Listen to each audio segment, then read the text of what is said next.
the National Stadium. Dream11 Spice T10. Third match for the day. Saffron Strikers versus Nutmeg Warriors. Starting a little bit late, having a little rain in and between. But the sun is shining brightly and we are about to start. Nutmeg Warriors won the toss and elected to bat. And we are just about to see the opening batsman, Andre Fletcher and Regis going to open the batting. And we'll give you the teams. The Nutmeg Warriors, Andre Fletcher, Akim Alexis, Jevon Andrew, Darrell Cyrus, Riddick Healing, Haston Jackson, Sheldon Joseph, Donald McDonald, Dane Murray, Shondell Regis, and Josh Thomas.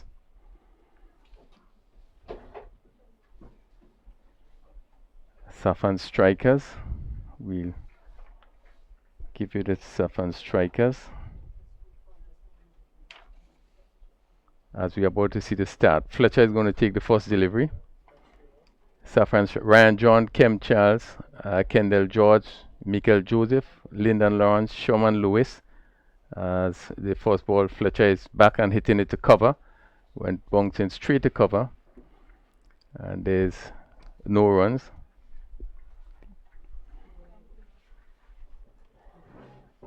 The field for Fletcher. Ryan John first slip, short third man, backward point, cover, long off.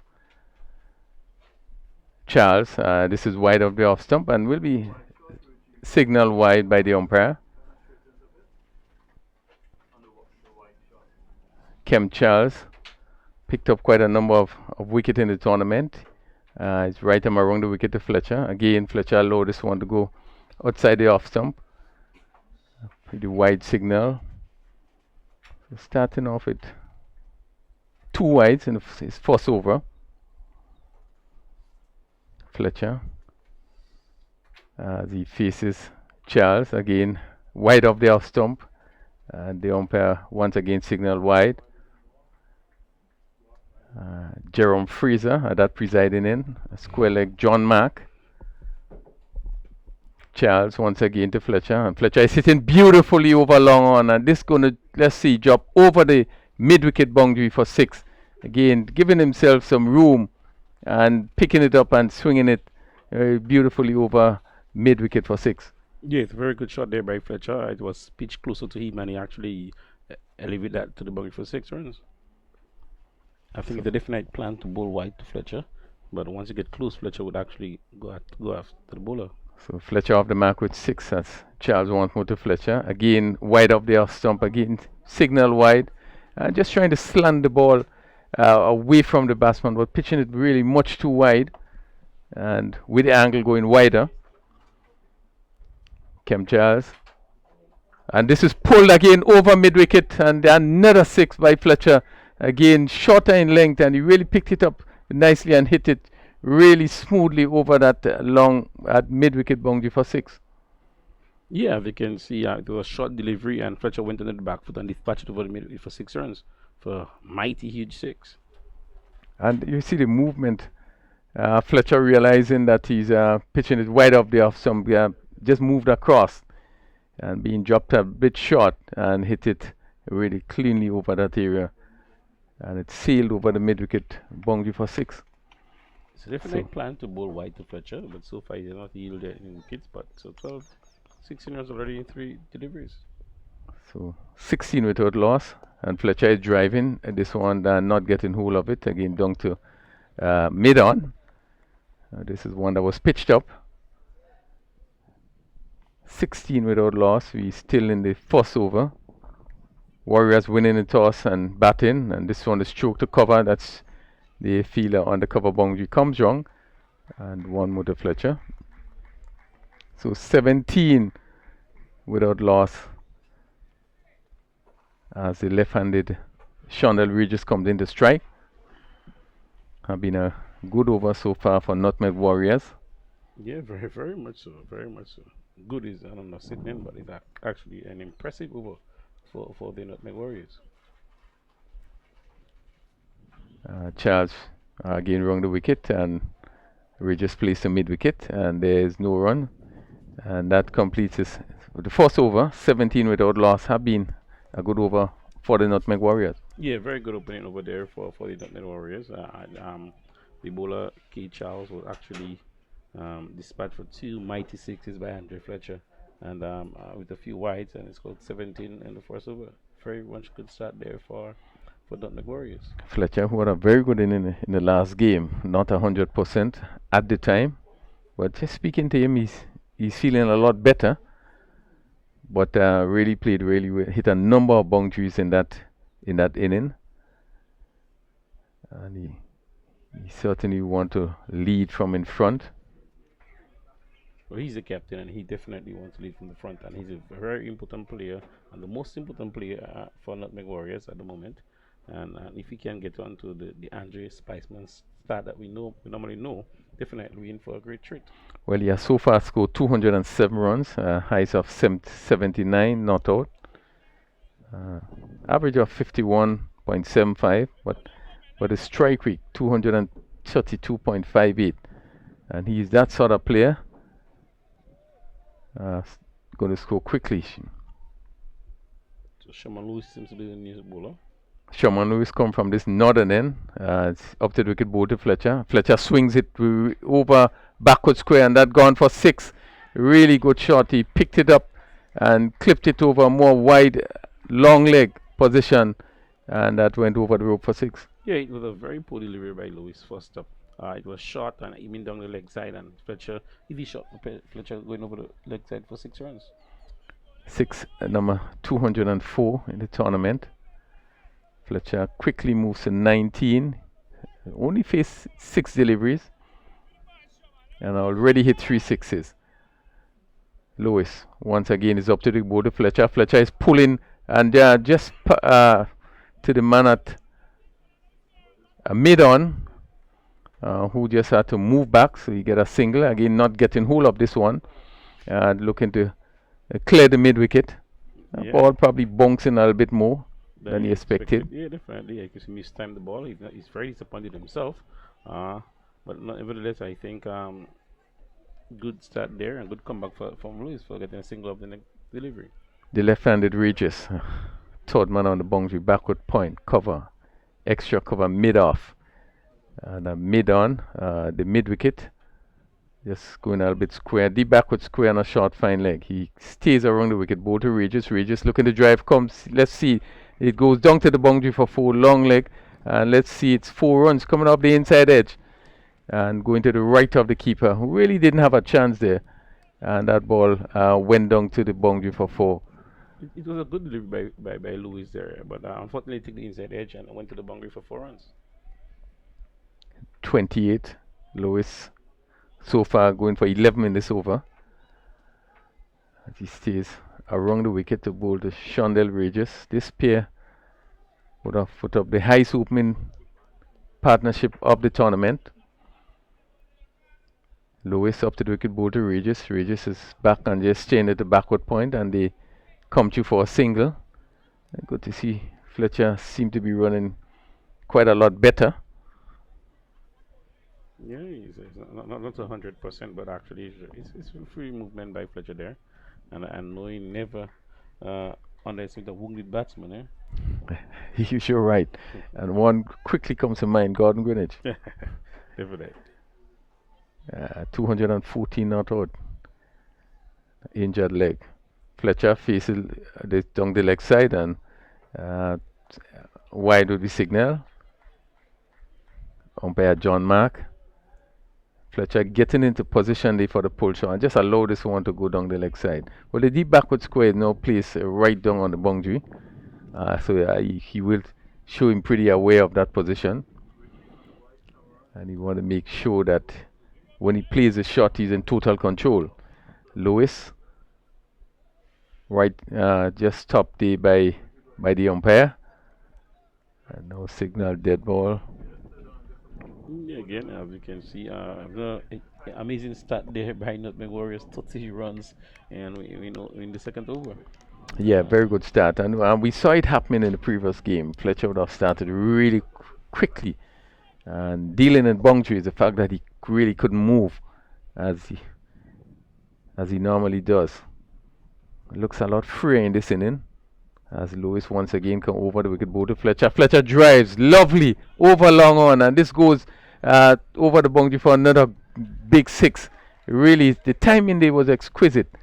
He picked this one up and lifted it really nicely over that long on area for six. Yeah, we can see the Spiceman trade shock, no look shot for 6 runs. Again, it's a huge six on the leg side, one of Fletcher's favorite shots. Yeah, certainly. This is not really a small facility, so really even the normal size boundary, this would have cleared it by a long way. Yeah, definitely.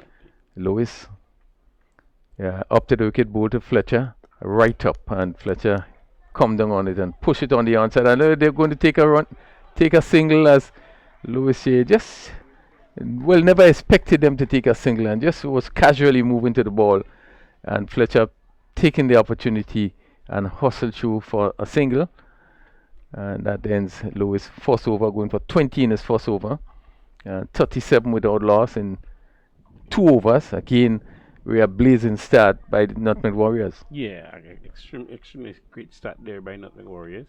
I think we can see 2 overs where both batsmen attacked the bowlers, and we saw a very good shot there, the treatment shot by Andre Fletcher, no look shot as we call it, for 6 runs. So we in for a treat. Fletcher, 4 sixes in 27, receiving 9 deliveries.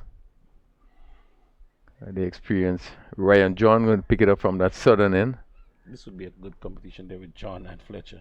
Yeah, one would think that he would be aiming to keep that ball right up Yorker length. Now the third man goes back to the boundary.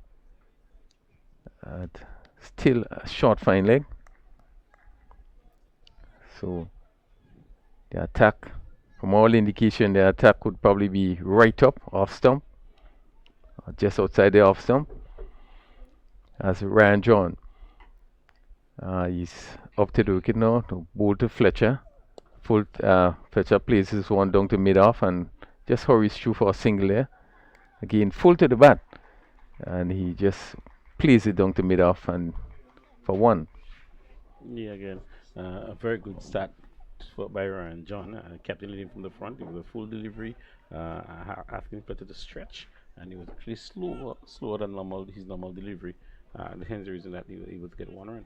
And it's so good to see that our senior players are taking the lead and taking up responsibility.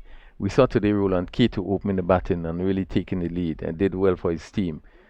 Fletcher, and now Ryan John is pretty early into the attack, as he's now up to the wicket to bowl to Regis. Regis pulled this one down to the backward square. Good shot by Regis. 1 bounce into the boundary for 4. A short ball, and he really was into position really quickly and hit it down to a mid-wicket area and goes for 4. Yeah, very good shot there by Ray. This was a short ball and he dealt with it severely. It was a nice hook shot and went to the boundary for 4 runs. Yeah, he really it never looked as though he got so much into it, but you can see him now pulling and just dropping just inside the boundary. Yeah, as you can see again, he was not even beaten for pace, but it was a very good executed shot. 42 it is. Adjustment. No, John no pushes the backward point right back on the boundary. The third man on the boundary. And I see the point just coming into the circle. We can see a different angle from Ryan John there. And he's now coming around the wicket. So he would be looking to slant the ball right into the legs. He's up to the wicket, ball Regis. Plays it to cover and had to hustle there. And throw that would have hit there. Probably would have been in some danger. The played it on the offside. Not timing it. So 1 more to Regis. He's on 10. Fletcher 28. He's 43 without loss. And we're in over number 3. In over number 3. Fletcher. That's John. Up to the wicket now, ball to Fletcher. Full toss. Fletcher hits straight. Lovely shot. That goes straight over long off for six. A really big six. And into the stands. Lovely shot. Lovely shot there by Fletcher. It was a slow delivery, but it was pitched up and it was dealt with severely by Fletcher by playing straight. The value again for hitting straight. The value of hitting straight. You know, we see that over and over, the importance of playing straight. We have seen so many batsmen being out bowled, hitting across the line. Fletcher really was in position and hit that straight and went a long way over the boundary. So he quickly moves to 34, 49 without loss. Ryan John in his first over, so far gone for 12. He's up to the ball to Fletcher. Fletcher is driving smoothly down to mid-on, past the mid-on fielder, and it's going to go very close. Goes over over the ropes of 4. Again, really good timing there by Fletcher. John looking for the Yorker, and he coming forward and stroked it just past mid-on, who dived to his left, probably just got a hand onto it. It had enough power to go into the boundary. And another 4 to Fletcher, 53. Coming up in really quick time. We're still in the third over. Yeah, and so far we had a 50 partnership and a 50 for the Nutmeg Warriors, and they came up with 3 4s and 5 6 already. So Fletcher faces John and then pulling this one again, not getting hold of this one, goes straight to square leg. There's no chance of a run, and that concludes John's first over, going for 16 in his first over, and it's 53 without loss. Nutmeg Warriors winning the toss and electing to bat. Yeah, and batting and having a very good start. The first 3 overs got 17, then 20, and now you got a 16 run over, and the score is 53 without loss. Real good over, and this could be the fastest start in the tournament so far. 53 in 3 overs. This is something we probably just need to check. But really have been a very good start. Yeah, tremendous start there by the Nutmeg Warriors, Fletcher and Regis.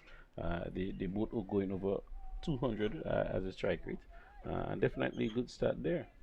We have seen, Roy, that most of the teams win the toss and send in the opposition into bat. Well, I think it's a good decision. You put the runs on the board, and you have the runs on the board, makes it difficult for the team. They have to know, bat carefully, trying to get whatever runs is being scored. But at 53 without loss, you know, they would feel is a sort of start they would be happy about. Yeah, I mean, definitely the running will definitely slow down. But with such a great start, we expect in for a huge total. Kem Charles from this comes in both to Regis. Regis swing this one over mid-wicket down to the boundary for 4. Good positive shot. Give me a little bit of air from Charles. And Regis get under it and hit it with cleanly over mid-wicket for 4. Yeah, again, very good shot there. It was actually full outside there in the slot again and swinging over mid-wicket for 2 bounces into the boundary for 4 runs. Yeah, he had the room. He had the room there. Give him the room to swing that bat, and from just outside the off stump, picked it up and hit it cleanly over mid wicket for 4. So Regis moves to 14, 57. As right arm around the wicket again, ball, and Regis hitting straight, and this one will go straight back to the boundary for 4. Again, just going through the hands of Charles, and really he really smashed this one very firmly back past the bowler for 4. Again in the slot again. But what I love about this shot is that you were hitting straight and straight again, and then you get value for runs. So wonderful shot there by Regis again, and Charles is under some pressure. 2 consecutive 4s. Yeah, pretty expensive. Just 25 from the delivery. Again pitched up. He's just on his drive, played to mid off, and batsman come through for 1 more. 61. Regis 19 from 8. Pretty good strike rate. Yeah, very good strike rate, about 237.5. And Fletcher is 292.3 thereabout. Very good start and very good batting by both batsmen. Yeah, as I said before, this pair would have put on 120 undefeated, the biggest opening stand. And really, they're after very good starts. In the 4th over, 62 without losses. Charles and Fletcher is hitting this one down to long, and let's see the long on fielder. It goes. It takes a beautiful catch here as Fletcher, they looking to clear the long on boundary, and the fielder coming around there, taking a very good catch. And Fletcher certainly will be disappointed as we look at the replay and not getting hold of it. I think he hit the bottom of the bat, but it was a very good, well-judged catch there by the fielder at deep wicket boundary, and again a huge wicket for the cinema, the Saffron strikers. And Philip it was that really came around there and take a really good catch, but will be disappointed that they really this is a delivery that you felt that you were 99 out of 100 times get over the boundary. Yeah, I think it was missed time there by Fletcher. Yeah, rather see walking out, he's rather disappointed. Yeah, very much so disappointed with the execution of the shot. So Charles once more in the wicket column, picking up the first wicket. And you can see the disappointment in Fletcher as he strolls off. Played a good inning. 38 from 14 deliveries. He hit 5 sixes in that inning and 1 4. Yeah, again, we must say that he must be disappointed, but it's a wonderful start there for his team. 60 odd, and we've still in the power play. Saffron strikers will be happy to see the back of Andre Fletcher. He went after another blazing start. McDonald is driving again, not getting hold of it, going to mid wicket. So it's really actually that phase that ball. So yet again, a good comeback there by Charles after he was hit for 2 consecutive balls in the first 2 deliveries. Actually, you can see only a wicket and a single, and we know we have a dot ball. Donald McDonald faces Charles, who continues around the wicket ball to the left-hander, and he's playing this one down to long on. And they are going back for 2 runs here, and he had a really good run in there. The ball was traveling rather slowly down to that mid-on fielder, and really had to come around, and they really took the first one very quickly. Yeah, and that's the beauty of running. You run the first run hard, and it was good rate all around. The fielder came in, good with the fielding, but the running between them was very good. So 64 for 1. We just complete with the power play in the 4 overs, and I think this really is the highest amount of runs scored in any of the power plays. 64. Yeah, 64 is in 4 overs is actually a good total. The strike rate of about 16 runs. 16. 16 runs per over, thereabout. And what I'm seeing here, I think if the batting team Nutmeg Warriors can consolidate at least for 2 overs, and then definitely can get a massive total. Yeah, it takes pressure really off the rest of the batting. The good start you have, you just have to continue the momentum and try to get up probably the biggest total of the tournament. Also, they already had the biggest opening stand. Yeah. And this is the best power play. They probably will be looking to get the highest team score. Yeah, definitely. If they continue along the line, they look for singles and get the boundaries now and then. John Olive, and this hit down to long on, and the fielder comes in and drops a simple catch there. What a miss. Ball hit straight down to the fielder there, and he got both hands to it and dropped it. Yeah, sometimes I wonder, batsman, you have such a magnificent start. It was a nice normal delivery, and you're trying to hit for 6, and then. But anyways, this is cricket. I think it was a poor drop catch chance there given by Donald, but all in all, we in for some excitement. Yeah. So chance there for Donald McDonald. Regis on 21 comes into strike as John Olive in his first over the wicket and bowled to Regis. Regis is steering this one down to third man region, and he goes for 1. The third man fielder, they having to move to his left. Chandel Regis moves to 22 from 11 deliveries. It's 66 for 1. We in over number 5. It's 4.2, 66 for 1. Donald at 1, and Donald coming again to face Olive. And that fielder, Laurie Williams, at short fine legs. Olive, full toss, hit straight again. Let's see, beautiful shot, and this one goes way down into the stands.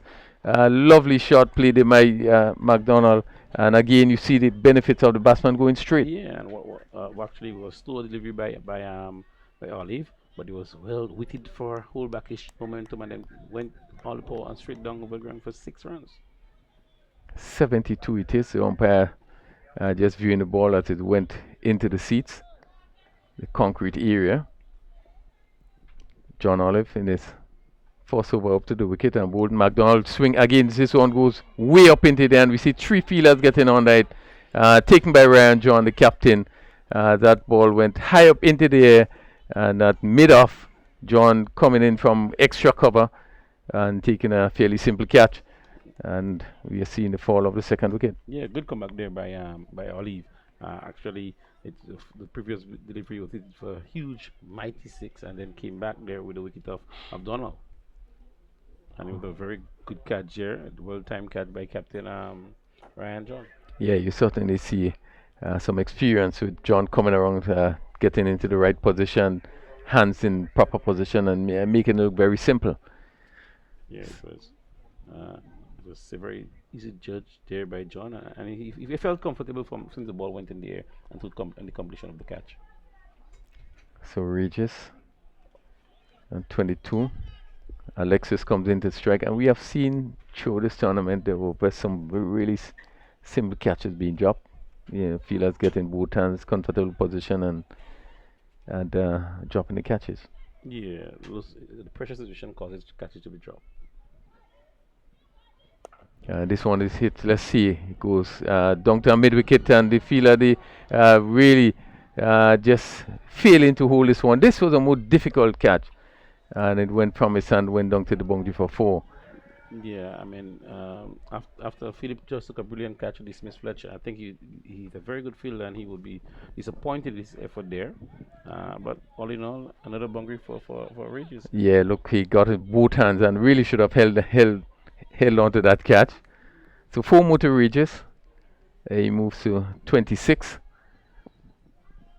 76 for 2. We in the 5th over. John Olive in his first over. He's up to the ball to Regis. Regis playing this one in front of him and ambles an easy single. And that completes the first over from John Olive. Going for 13 runs, and probably will feel a little disappointed. Should have picked up the first wicket, his wicket to the first delivery that had been bowled. But at 77 for 2 after 5 overs, really a good start by the Nutmeg Warriors. And certainly, Denroy, after a few comments, Pastor Womack is going to take over the commentary from here. Right. One wonderful start there by the Warriors. 77 for 2 after 5 overs. A wonderful start with the run rate of 15.40. Wonderful start there by Northern Warriors. As we can see, a very good change there coming in. A new bowler coming to bowl, and I say good afternoon to you, Pastor Wom.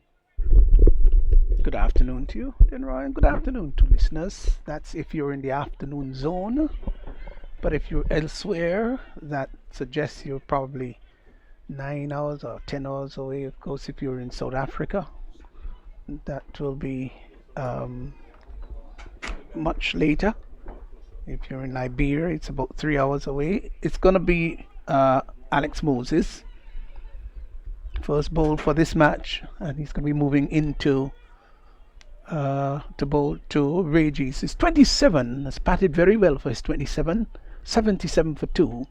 Moses to Regis, who is getting a delivery that he pushes out behind square on the leg side, and that's not where he really wanted to put that delivery. Ball taking the inner portion of the bat and then going to backward square. But he got one. He's gone to 28 now. The total has gone to 78 for 2. Oliver has picked up 1 for 13. But both Fletcher and Regis gave the Warriors a galloping start. Fletcher was Scott Phillip of the bowling of Charles for 38 of 14. So here once more is Akeem Alexis facing up to Moses. Moses to Alexis, and he's getting a full toss that he really makes some meal of it. He should have done a bit better than that. That was on the leg stump. Full toss, and he hit it straight to the backward square fielder. That should have gone, well, maybe to a fine leg area. That should have really been dispatched. I think he must have felt that he missed out there. Moses once more to Alexis, who is tugging that down to the deep mid-wicket area. Would get a single, won't come back for the second, as the return comes in very quickly to the keeper, who didn't handle it very well, is Lawrence, but just did a bit of mopping up. And the total moves by 1 to 79 for 2. Regis, 28, loves to pull the ball. And Ali de Belot and myself were talking about the fact that he hooks in an old-fashioned manner, gets inside the line of the ball. It's been a good skillful knock so far for 28, 79 for 2. Moses once more leaves us from the commentary booth, and he's there now on both the Regis. Regis is lifting that, trying to lift it rather down to deep mid-wicket position. They've gone for one. They won't come back for the second as the return comes into the keeper's end. Strong return. Batsman had time to cross for 1. Total moves to 80 now for 2. Regis moves to 29. Hakeem Alexis, who's 1 now, comes into strike. Field changing around for the right-handed Alexis. There's a short third man, a sweeper right back on the boundary. That's a deep point, and also deep cover. Here is a delivery by Moses that is hit down to the long on area. Gets a single. He has now moved on to 2. Total has gone to 81 for 2 as Regis comes back into strike. So the left and right combination, just allowing the captain to make quite a bit of adjustment to his field. John, who is marshalling his forces from down at long off, he moves in once more. Is Moses in now on both the Regis, who is lifting that high and hard. I don't think it's going to clear the boundary. Somebody is going in. The ball is going to drop between two players. Stayed for a long time in the air. And meanwhile, the batsman will come back for what would be the third run. Well, that stayed long. It just tells you how long it stayed in the air, Ali. They were able to cross for almost 2 while in the air. And after it dropped, the return came in. It was not the best in the world. And they were able to get another run. So 3 runs there to Regis. Didn't cue it all that well. He's gone to 32. 6 overs gone. It's 85 for 2. Yeah, that ball went very high. In fact, it felt just outside the circle, the inner circle, and the batsman was still able to cross for 2 while the ball was in the air and getting a third from the overthrow. But Regis has been timing the ball well in the early parts of his inning, but he seems now to be losing shape a bit. He's trying to hit the ball too hard, and it's sort of swinging into the shots rather than playing what seems to be his natural game. Yes, quite a notable observation there by Ali. The Bella is here once more. It's a delivery that is pushed down to the sweeper position. Now they've hustled for 1. They would come back for the second. The return goes to the non-striker's end, which brought up a third run for an overthrow. And what really should have been 2 turns out to be 3. Now, I don't think that that's good cricket, and the reason why I say it wasn't good cricket is that delivery, that return, when considering that the non-striker was not struggling, should have come to the keeper's end. It's safer with the keeper having the gloves. Yeah, and the bowler just in his follow through still, because it was a sharp thing, no danger, but second overthrow in the over. Here once more is Olive in now on balls. Ball right up into the leg stump, looking to turn that behind square on the leg side. Leg by confirmed by the umpire. So extras have gone to 5. Just 1 leg by. That's the first leg by. 5 wides already bowled. Total has moved on to 88 for 2. Left-handed Regis now comes into strike. He's 35. It's really batted very well. 35 of 17. Here is a delivery outside the off-stop. Here's that down at the long on area. That's gone over the boundary line. That was a sweet time. Willow and Leather met each other, and it went soaring over the long on boundary. That's 6 runs by Regis. He's gone quickly to 41, and the total moved very closely to the 100 mark. It's 94 for 2. good shot, and you can see they're more steadying himself properly, well balanced, and hitting it high over the fielder at long on. Olive again to Walter Regis. Regis is turning that just behind square the leg side. The ball pulled back in length this time. Got onto the back foot, a little deep into the crease, and used the tide, used his wrist very well. Got one more, so he's moved to 42. Total has gone to 95 for 2, win over number 7. They could get up to about 135 here if they're going like that. The run rate right now is 14.25. Olive wants more in now and bowls, and Alexis pulls that down to the deep middle boundary, and the catch is taken. Well. For once, it didn't look iffy about that catch at all. Came in, and in the end pulled off a good catch. He had to dive forward in the end, and so Alexis goes. Caught down there on the boundary by Joseph, and he went for 2. He went for 2 of the bowling of Olive, and the total is now 95 for 3. Good catch. He had to come off the boundary ropes and throw himself forward, getting both hands straight under it and taking a very good catch. But sometimes, Pastor, you wonder the mental aspect of the batter, because sometimes you can't clear the boundary, and there are a lot of space between you and the player at the boundary. So sometimes you could try hitting it much shorter than always looking for the 6. That's correct. Put a bit of pressure on the fielders to come in, and sometimes in coming in to field the ball, they can't take the eyes off the ball. You've got to be always thinking when you're playing this game of cricket. Aston Jackson is the new batsman as Olive moves in. He's got 2 wickets already in, bowls outside the off stump, left alone, and the keeper standing up, collects the ball. The over comes to an end. 7 overs gone, 95 for 3. Jackson is yet to score. Regis is 42, and with some 3 overs remaining, I don't see really why they can't get up to maybe 130, 135 mark. But Regis will be the key player there. He's been striking the ball beautifully. He has hit a couple of 6s already in his inning, and he has played pretty well throughout the tournament. And a lot will depend on him to get to that figure. Sure, right. Well, when this total is being put, whatever the case is, we realize that it's going to be a challenging total. Regardless of how many they get after this, it certainly will be challenging. Moses will bowl his second over. He's going to move into bowl to Jackson. Jackson looks up, sees Moses is sneaking past the umpire. He's there now and bowls, and he's driving up to long off. We'll get a comfortable single, and the return coming in there from Olive, who is deep down on the long off boundary.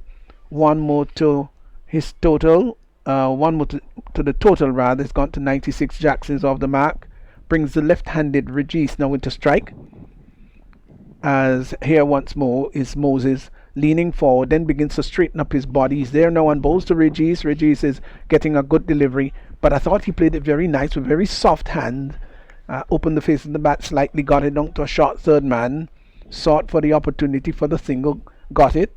So they are rotating the strike. No big wallop, no boundaries, at least in the last 2 deliveries, but at least they got singles. Jackson now comes into strike. Here once more is Moses in now and bowls to Jackson. Jackson is having a big swing at that one, would get it down to Olive down there on the boundary line, and would get single. Takes his total by 1 now. He's gone to 2, that is. Regis comes into strike, 43 years, and it's always a challenge, of course, for the field when there is a left and right handed combination there. Yeah, and these big fields, players are switching right across the park, and a lot of running. Yeah, once more is Moses moving in now and bowls to Regis. Regis is lifting that down to the long. He's gone for 4. 4 or 6. We'll have to wait to see what the umpire would signal. I don't think that the fielder himself really knew, quite frankly, whether it had gone over or not. Olive John moving across to his left and wasn't able to pull off the catch. What was the signal there? He dropped just inside, did it?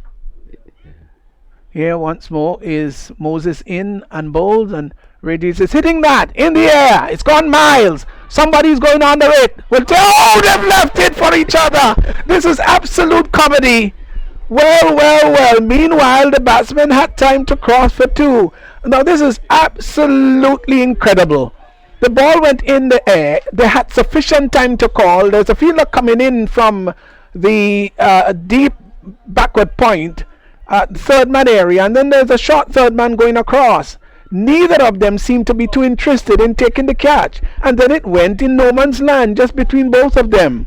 Well, what a comedy of error that was. Well, they got two, I think, in the process. Here he is now again, ball to Regis. Regis turns it, diving catch, absolutely magnificent catch there at forward square. Beautiful. So, well, this is one of the classic catches of the match. Well, you might say they didn't lose anything there. Now let's look at that. Turn it just to the left of what would have been the square leg umpire, and he hurled himself in spectacular manner and took off. Really, that was a blinder. Great catch. So, Regis goes as Kendall George hurled himself to his left and forward and took an absolute blinder. He's gone for 49, but he shouldn't feel too bad about that at all. It was an absolute stunner. 104 for 4. Yeah, that was a really good catch. One of the top catches in the competition so far. Feeling just what probably would have been square at the wicket, and diving forward and airborne for quite a while and picking it off the surface. But the catch before is sometimes the fielder going away from the ball should always clear the way for the one coming in. And I think that's what confused the incoming player. He left it because the one was coming at him. And this situation is a matter of communication. Yes.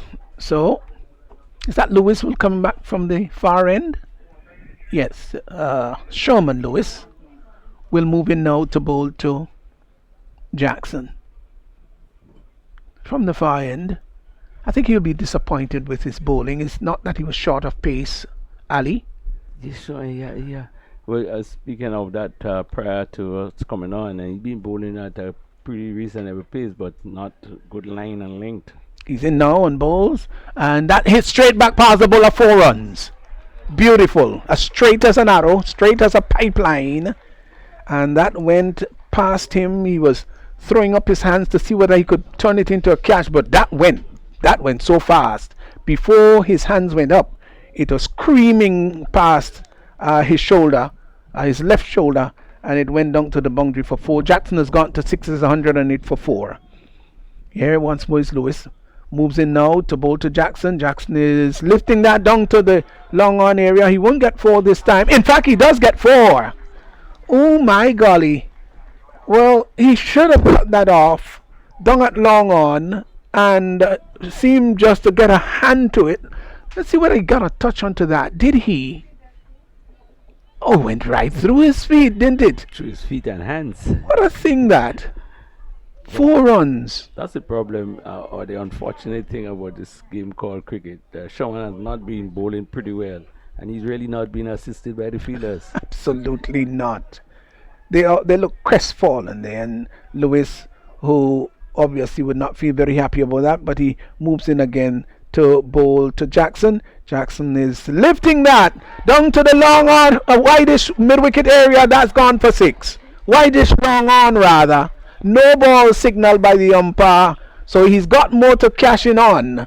112 for 4. That was a lovely shot.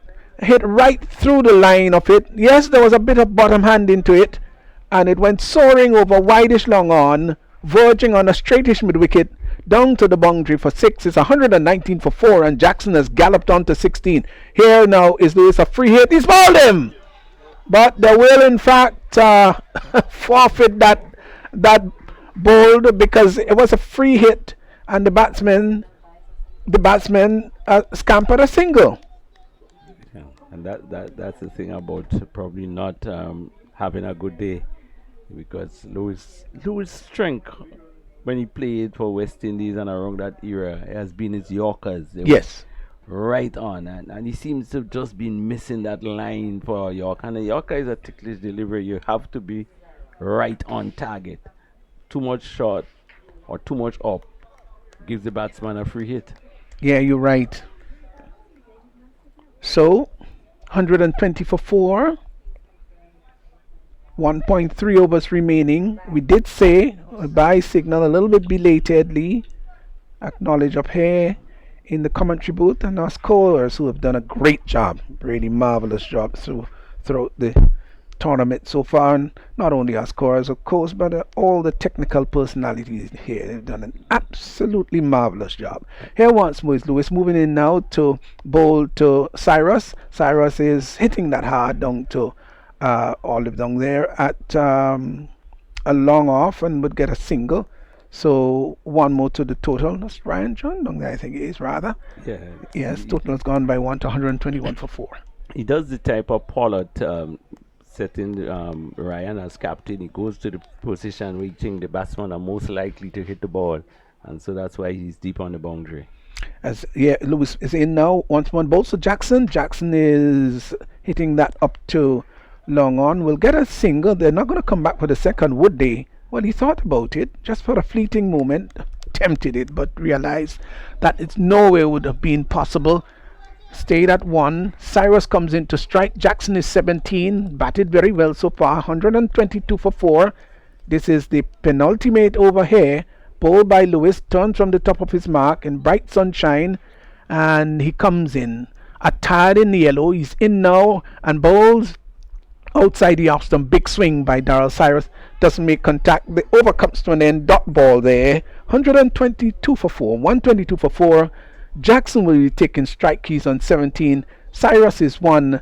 And the last wicket to go, that was Rages, was brilliantly caught by Kendall George of the bowling of Alex Moses. Went for 49, just one shot of a half century. And with the run rate being 13.56, well, this last over, they'll try to get at least 10 out of it. Ali. Yeah, and Kendall George taking that very good catch. It's sometime probably since he has last played cricket, he's one of our top soca artists too, and and seeing him back in the game is so wonderful. And what a good catch he took. He was, as a youth player, one of our leading batters. And our pastor, I didn't know if you said it, but they said about the scores, and they're all female. Yes, they're a wonderful bunch of ladies here.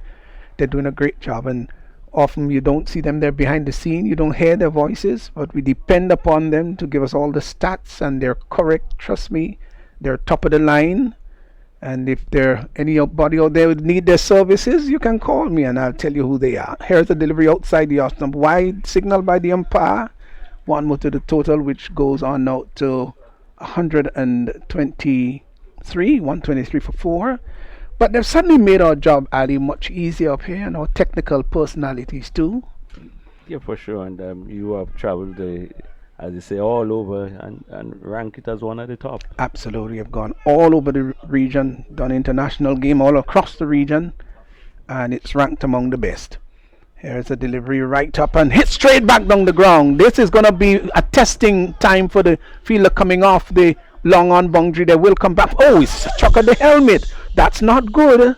The return, he's inadvertently struck at the back of the head. Fortunately, the helmet is on.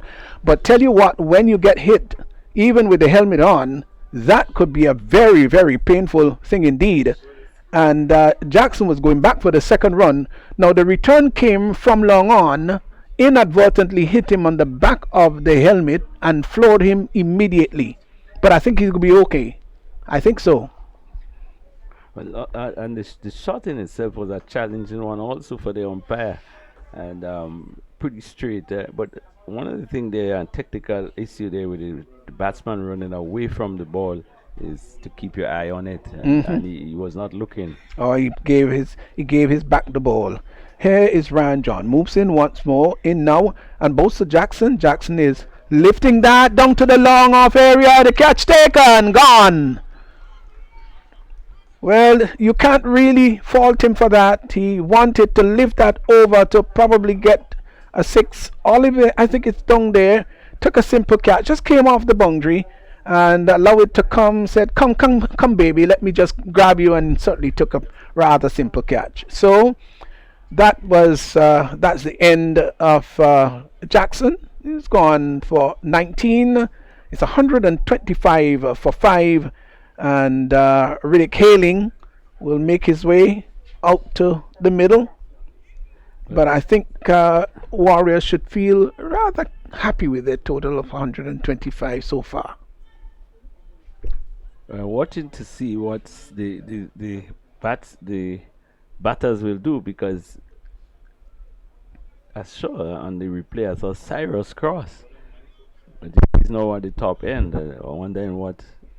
Yeah, I thought so too. It took quite some time in the air. Well, the umpires would unless they turn for the second.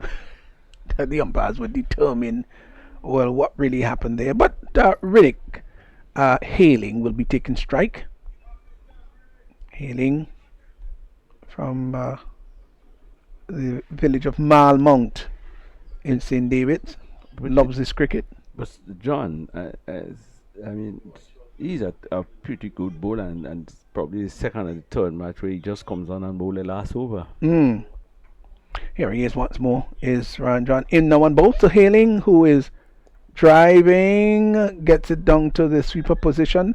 They wouldn't come back for the second, would they? They started and stopped and stuttered, and then quite rightly decided against it. Haling comes off the mark. He's on 1. Cyrus will be taking strike.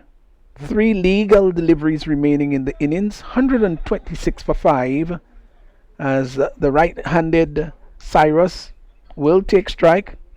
We did say maybe 130, 135. As here once more is John. 1 for 20 so far. Moves in, then stopped his approach. He wasn't happy about something. He's probably the player had fine leg. He wants him much finer. Oh, finer, right? Well, Ranjan turns once more, and in bright gleaming sunshine, he's there now and bowls to Cyrus. Cyrus is making room outside the off stump and hits that one down to third man. Airborne for quite some time. One bounce getting to the fielder down there, and the batsman had time to cross for 1. He's gone to 2. So pretty decent over so far here by John. Field changing over for the left-handed Haling, who's on 1. He's got a short third man. There's a backward point right back on the boundary. The deep extra cover is there too on the boundary. Inside the circle is a short straightish extra cover. Long off, long on, as he moves in once more. John now and bowls to Haling. Haling is slashing at that outside the off stump. They will go for a single, and the keeper Lawrence misses it, and they come through for 1. Good cricket there on the part of Cyrus, who of course wanted to get the strike. So it's 128 for 5. This is the final delivery in this over, or in the innings also. Bowled by John. 1 for 21 in his bowling so far. Turns from the top of his mark and begins to move in now, brushing past the umpire. Oh, he's not quite doing that. I think something came into his eyes, maybe an insect flying right into his eyes as he made his entrance there to bowl, and had to abort that entrance. 128 for 5. Hope it wasn't one of those burning flies, really. You weren't able to bowl this delivery. Here's John in now and bowls, and it's outside the off stump, and Cyrus has a big swish as they saw the opportunity for the single, and I think Haling would be run out.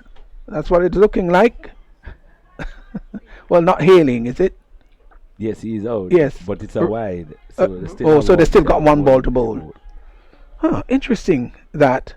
Well, actually, it's Cyrus who's been run out. So they got 1 ball to go, is it? Yes, 1 ball to go, because that was a wide. That was a wide. Well, let's just pick up what happened there. That was the replay that just was concluded there. So Cyrus, who's going to be the incoming batsman? I think they probably yes. Let's look at that. It was way outside the off stump. It was a wide, and they took off with the single. The bowler got it, charged at the non-striker's end, spectacularly knocked out the middle stump, and he could have been timed out, you know. Oh my goodness. Well, it was the last ball, and Yes, he I was, guess. he was figuring that, that even though a wicket fell, he didn't need to go in, but it was a wide and a run out, and so one ball still has to be bowled. So he still has to go in for one delivery. And in fact, he had already taken off his pad. So in fact, he's been given out. Well, it's been a long time. Sheldon Joseph has just been given out. He didn't get on to the ground in time. Of course, you've got your allotment. Go ahead, I want to Ali. ask something there. Is it Timeout. You're right. He was given out timeout. He was given out timeout, but where the time started, could he have gone onto the field and then put on his pad? What he did is that he went for his pad and he stood off the field and put it on. Could he have gone on the field? Yeah, the issue is that you've got to get onto on the field of play. Yeah, and he didn't say whether he need to have his pad or anything. And there were times when one of the when in the heyday of West Indies pacers, that a batsman actually walked all the way out without his bat and pad. So, Yeah, but there's still another delivery to be bowled. So what seems to be happening there? It seems as if he give the person, did he give him out timeout or he give the batsman out run out? It has to be timeout. But he's not coming off the field.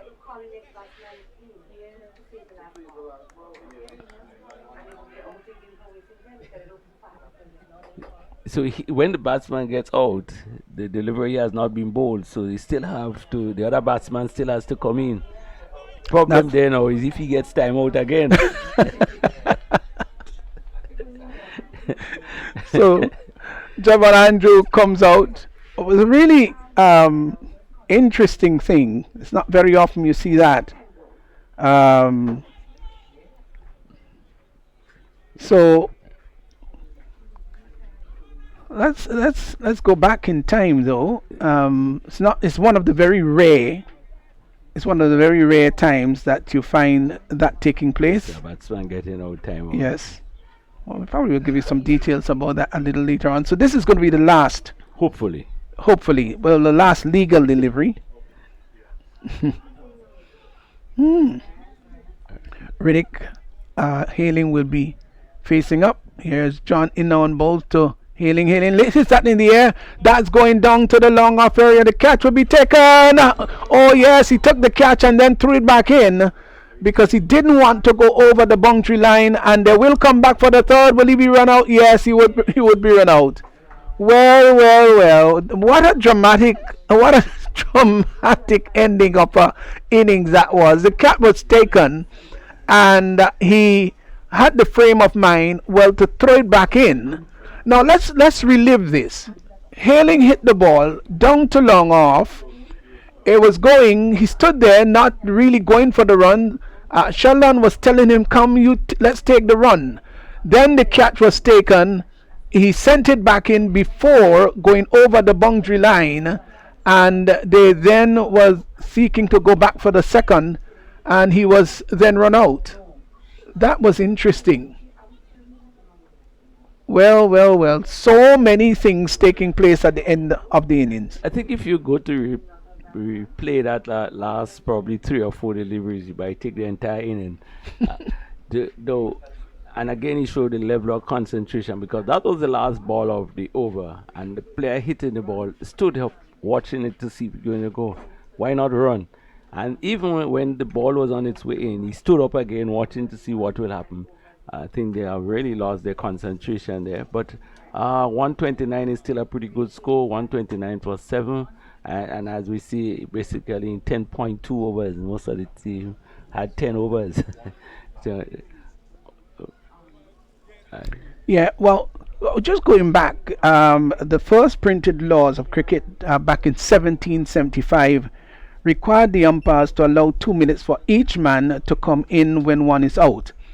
But then in 1919, Sussex cricketer Harold Haygate was given out by the umpire Alfred Street as timed out in a first-class county championship match with Somerset back in Taunton. So the law was there for quite a while, and then of course back then as far as 1919, Sussex cricketer Harold Haygate was given out by umpire Alfred Street as timed out. Means that he stayed too long to get onto the field of play.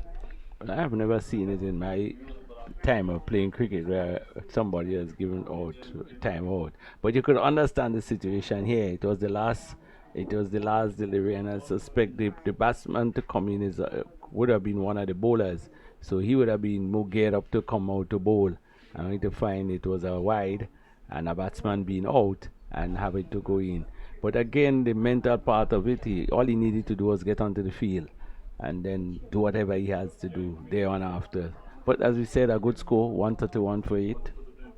It just tells you, of course, Ali, that it's never over until it's over. So you can't say, well, it's the last ball, I need to take my pads off. No, you've got to stay there and see that everything goes through. So let's look at Nutmeg Warriors innings of 131 for 8, 131 for 8. Fletcher was caught. Philip of the bowling of Charles went for 38, 14 balls, 18 minutes, 1-4, and had 5 sixes in the process. Shondell Ridges was caught. George of the bowling of Moses went for 49, so it was a good partnership. And in his innings, he had 6 fours and 1 6. McDonald was caught. John of the bowling of Olive for 7. Akeem Alexis was caught. Joseph of the bowling of Olive, he went for 2. Haston Jackson, good little knock, was caught. Olive bowled John for 19. Just 9 balls he faced and had 2 fours and 1 6. And Cyrus was run out for 2. Hailing not out 3. Let's have that confirmed.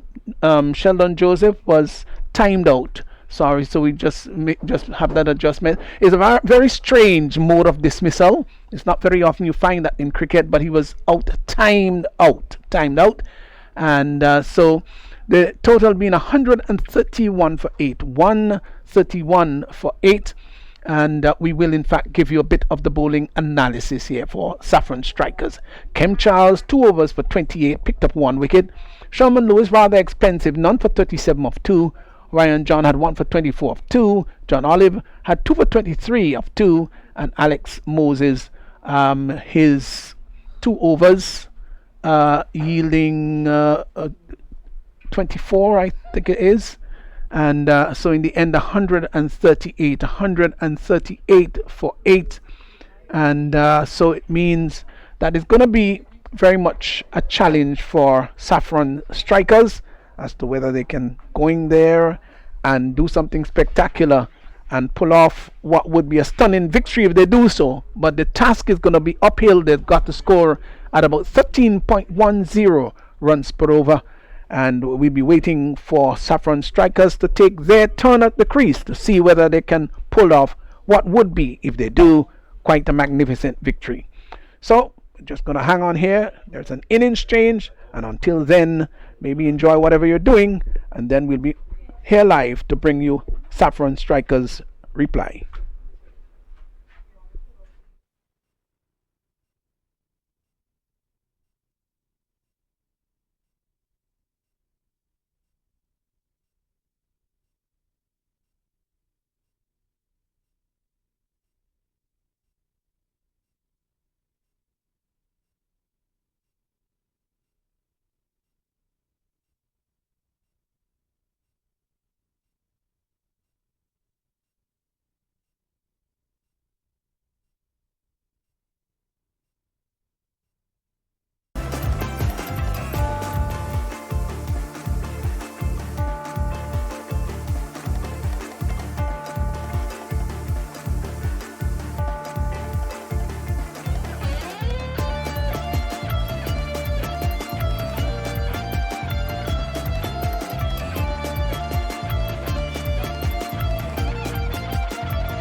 So we're back here at the National Stadium, Dream11 Speyside T10.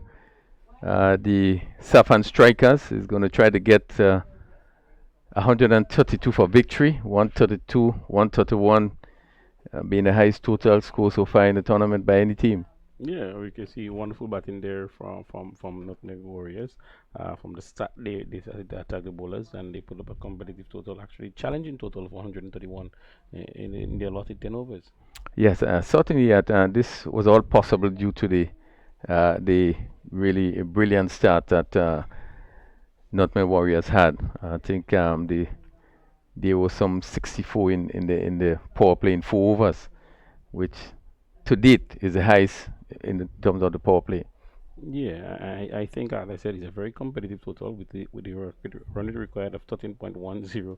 That actually 2 runs needed from every delivery. It's a very uphill task for the Saffron Strikers. Yes, uphill task, not impossible. The captain Ryan John, players Lyndon Lawrence. These are some of the players really that will really had to come to the fore, as Jackson would begin his from this northern end, and Lyndon Lawrence his would face. Really, they would have to go really from ball 1. Really would have to be really looking to take the attack to the bowlers. Yeah, for every dot delivery actually be gold for the Nutmeg Warriors, but don't always be done for an interesting game of cricket. So Jackson is about to the first delivery to Lyndon Lawrence, and he's looking to pull, goes on to third man. Let's see, the third man comes around and take an easy catch, and Lawrence there just looking to pull. The ball really seemed to be coming off the top of the bat, and really loved down to that position at third man, and simple catch being taken there. And first ball, Jackson striking, picking up the wicket, the all-important wicket of Lyndon Lawrence. Yeah, it was a short delivery swinging away from Lawrence, trying to play the pull shot, and got a thick edge in the air, and very well judged catch by Josh Thomas on the fine leg boundary. So we certainly expect that they would be looking to attack, and really Lyndon Lawrence is a big wicket. He's the sort of player, you know, that can really turn things around, can be really explosive, and really he wasn't able to get off today, but a good wicket for the Nutmeg Warriors. Yeah, very good wicket for Nutmeg. Very good start there for Nutmeg Warriors again. Not such a good start for the Saffron Strikers, but we have the informed Mikel Joseph coming into the bat. Yeah, Joseph had some really good innings so far, and they would be hoping that, you know, some sort of partnership would be developed. Mikel Joseph, just facing the second delivery of the inning. So the batsman cross. So you have Sentinel on strike. The cozy Sentinel faces his first delivery from Jackson. For this ball, again, he's looking to pull some pace there. He really developing some pace. Get his ball to bounce, carry through. The keeper taking it to his shoulder height. Jackson, who shows that he has the ability to really bowl pretty quickly. Yeah, Jackson actually can surprise. A very short guy, yeah, but very powerful guy. He seems to be he's in his strength and has a good, nice delivery stride, and the action is very smooth, so it generates great pace. So attacking field set. Hakim Alexis in first slip. We haven't seen a first slip for quite a while. Third man right back on the boundary, and this is notable to see that the third man is right back on the boundary.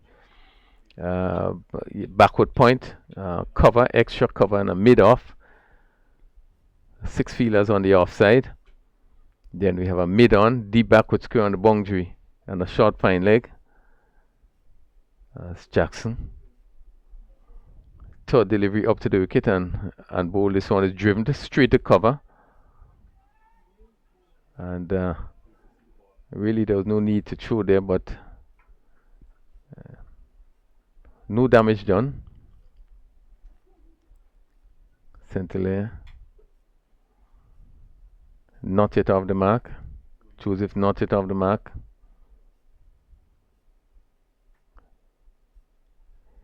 as we can see, another good start there by Hassan Jackson. Once again, Jackson misses his run there. 1 wicket, no runs. Really have been a dream start in this encounter by Nutmeg Warriors. Jackson up to the wicket and bowl, and again he's looking to hit square, and just partner above the bat. Sinclair looked a little disappointed that he didn't get bat onto this one. Yet again, you can see the ball is just pitch and move away from the right-handed batsman, and Senegal looking to play the uppercut. Missed it there by the slight movement away from his bat. Now we see the slip is being taken out. Fletcher taking out the slip and putting it a really interesting cover field there. Putting it square on the offside. Jackson once again. Sinclair again looking to play on the offside. No ball signal by the umpire. First no ball in the inning. Yeah, first run actually for the Saffron strikers. First run there. So 1 for 1. Now in the first over, chasing a total of 132 for victory. Still needed another 131 runs, 156 deliveries. Right, Jackson. It did show that he really would have improved in terms of his not delivering extras. Again, he misses his run, and certainly one just need to pay some attention. I think he just get into his mark and turn and just run up from anywhere, and when that happens, you miss your run and you find difficulty, affects your rhythm. He's up to the wicket now to bowl to Sinclair. Sinclair hitting beautifully. That's a big 6 there, that gone over long off, short delivery, and really got under it and really hit it well. And that's a tremendous shot play there by Sinclair. Yeah, massive, wonderful shot there by Sinclair. He was short of a length and giving him whatever and just look at the bat and hit it straight over mid off for a huge mighty 6. Yeah, certainly a big 6. Probably get as far as 100 yards. Yeah, definitely thereabout. Yet again with a very good shot there by Sinclair. Again, and that's the kind of start the Saffron one. Yeah. Saffron strikers need. They need to continue a lot of these. And again, you could see Jackson struggling in terms of his run-up.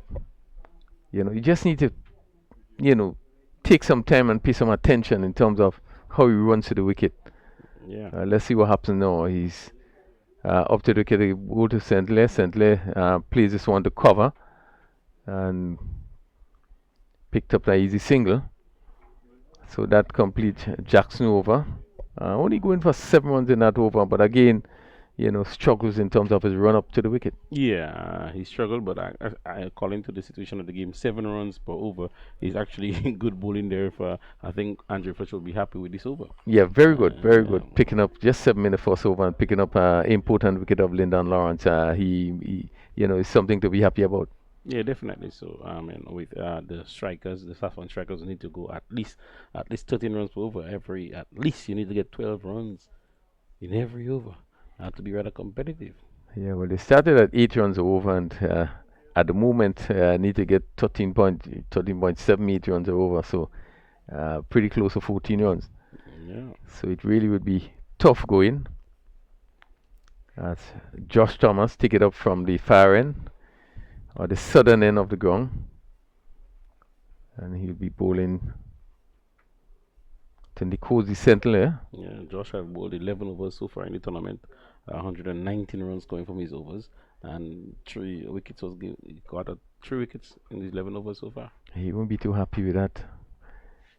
With that return, he's up to the wicket now to bowl to Sinclair. Sinclair is swinging. This one goes in the air. He's going to go over cover. Let's see, and go all the way for 6. Another short delivery, and similar shot have been played. Short, giving him room outside the off stump, and he got under it and hit it over extra cover for 6. Yeah, Sinclair is a good hitter of the ball. He wants to give him room. He would definitely throw his hands at it, and you can see there again. He threw his hand at the ball and got good connection, and he went for 6 runs over cover. Yeah, he's certainly right. He had the room and take full advantage of it. As Thomas is up to the ball to Sinclair again, and a short delivery, and second no ball being bowled. Centilla having to pull away from this one. And It was a short delivery. I think it was good delivery after he'd been hit for a six. Hitting fast bowler for such a huge six, you're expecting it to come out with a short ball, but there he overstepped the line. You know? yeah, and certainly to be hit over extra cover for six as a fast bowler, you wouldn't enjoy that. At all. Josh Thomas, right arm over the wicket to bowl to Centilla. Centilla is swinging, and this one goes down to backward square, but there's a fielder on the boundary. And he just ambles a single. So 16 for 1. And Centilla moves to 14. And we in over number 2. 17 for 1. I think in over number 2. So Michael Joseph faces Thomas. Thomas up to the wicket, ball to Joseph, down the leg side, really a wayward delivery. And they run a by, well, I guess it would be signaled wide. So 2 runs from that delivery. Yeah, I'm wondering if Josh is looking for too much pace there in his bowling, because he's a very good bowler, and he, a man of his experience, should not be bowling so many wides.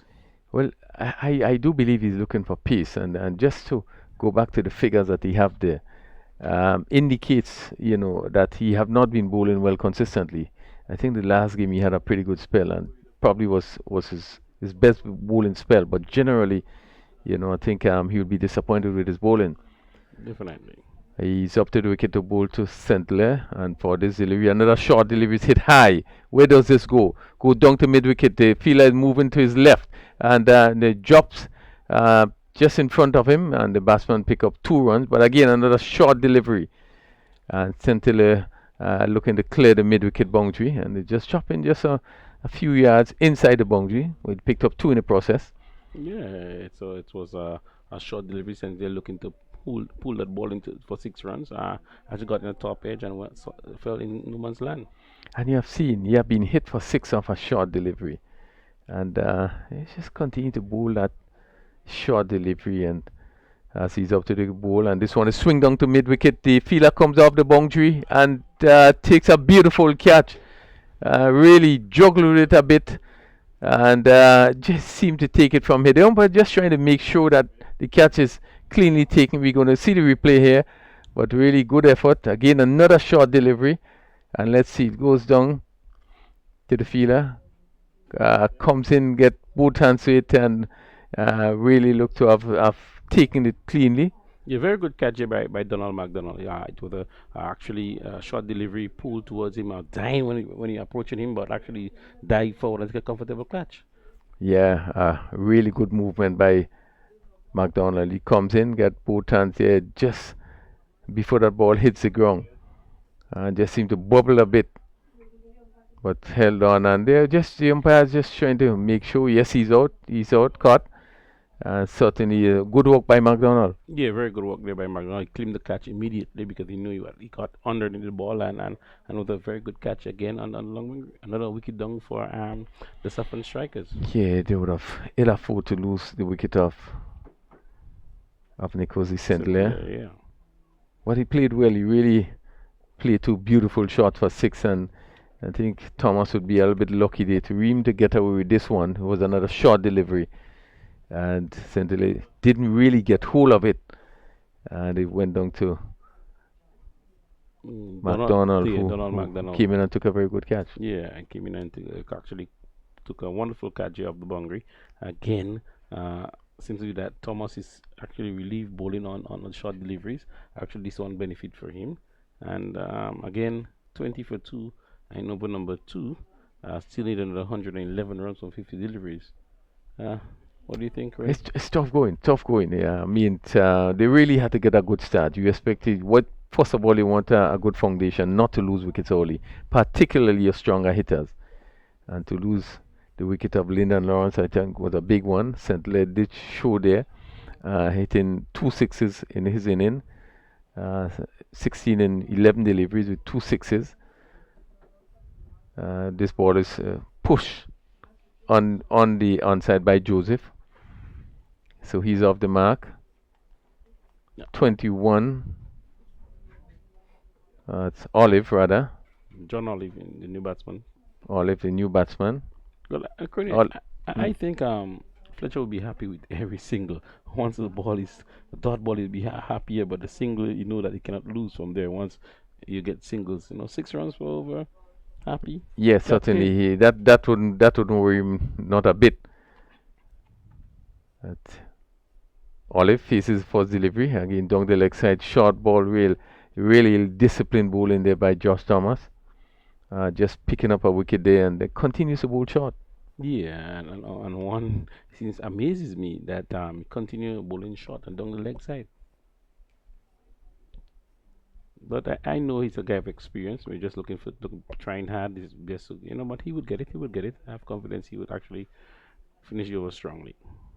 Well, let's see what he does with this delivery as up to the wicket bowl again. Short delivery lifting, and Olive on top of it, push it in front of him, and take his first run. So at the end of the over, it's 23 for 2, and we had so far 2 overs bowled. Yeah, 2 overs, 23 runs. Not bad going, 11.5 runs per over.